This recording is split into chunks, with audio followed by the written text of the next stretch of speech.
There are stories in the Bible that we hear when we are young, stories we think we already understand, but when we return to them later in life, when we've lived a little more, cried a little more, struggled a little more, we begin to see something deeper, something hidden, a whisper of something greater still to come. And the story of Joseph is one of those. Joseph, the son of Jacob, the dreamer, the betrayed, the restored. But what if Joseph's life was more than just a personal journey? What if it was a preview, a shadow, a foreshadowing of someone greater who would come centuries later?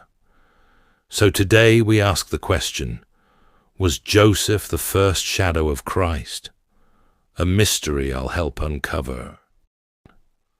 Both were the beloved sons of their fathers.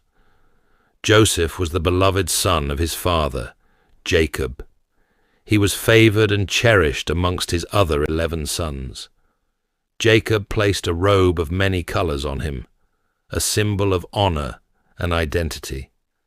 This is similar to what we see in the New Testament. When Jesus is baptized, a voice from heaven declares, "This is my beloved Son, in whom I am well pleased." Joseph was the beloved son of his father. Jesus is the beloved son of the Father. Both were rejected. Joseph's brothers were filled with jealousy. Their jealousy became resentment. Resentment became hatred. Hatred became betrayal. One day, when Joseph came to meet them in the fields, they looked at him and said, "Here comes the dreamer." They rejected Joseph, and this pattern returns again with Jesus. The one who came to save was rejected by his own people. Scripture says, "He came to his own, and his own did not receive him." Both Joseph and Jesus were loved by their fathers, rejected by their own. Rejection was not their ending, but the beginning of their purpose. 3. Both were betrayed for silver. Joseph was sold into slavery for 20 pieces of silver. Centuries later, Jesus was betrayed by Judas for 30 pieces of silver.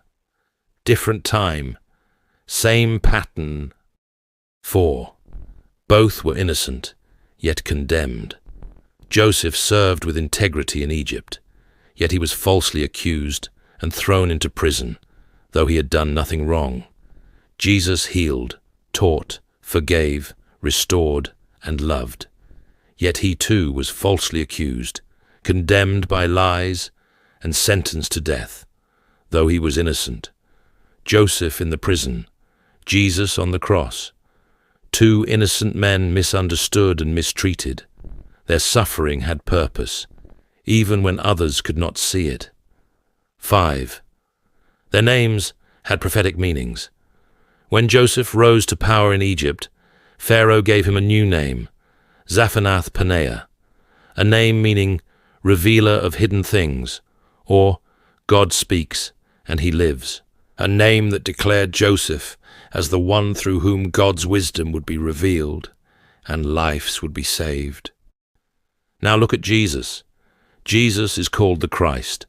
Christ is not a last name. It is a title.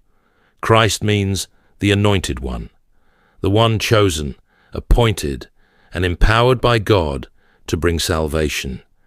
Joseph was given a new name because God would reveal truth and save lives through him.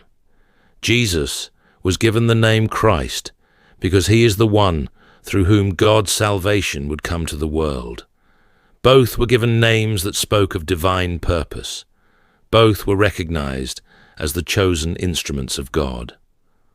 6. Both began their mission at age 30. Joseph was 30 years old when he stood before Pharaoh. At 30, he stepped into his calling. At 30, he began the work that would save nations. And now look at Jesus. The scriptures tell us that Jesus was also about 30 when he began his ministry. At 30, he stepped into his purpose. At 30, he began the work that would save the world. Both Joseph and Jesus stepped into their destiny at the same age. Both began their mission of salvation at 30 years old. 7. Both were raised to a position of great authority. Joseph rose from prison to become the highest official in Egypt, second only to Pharaoh. Pharaoh placed his own ring on Joseph's hand and gave him authority over whole of Egypt. On the other hand, Jesus was rejected by his own and was crucified and died. But God raised him from the grave and exalted him to the highest place, and he sits at the right hand of God Almighty. 8. Both offered forgiveness. Years later, Joseph's brothers came to him during the great famine, desperate and starving. They bowed at his feet, not knowing who he was.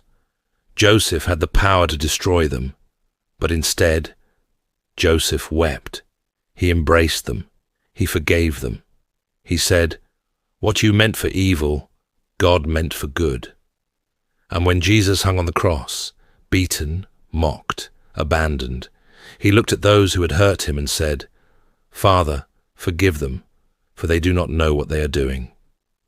Both Joseph and Jesus chose forgiveness instead of revenge, grace instead of judgment, love instead of anger.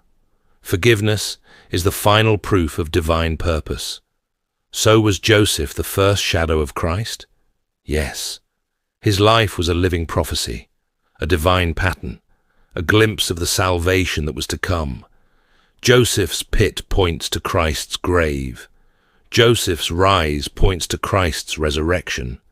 Joseph saving his family points to Christ saving the world. Joseph was the shadow. Jesus is the fulfillment. If this message touched your heart, please comment, like and subscribe, and share this with someone who needs hope today.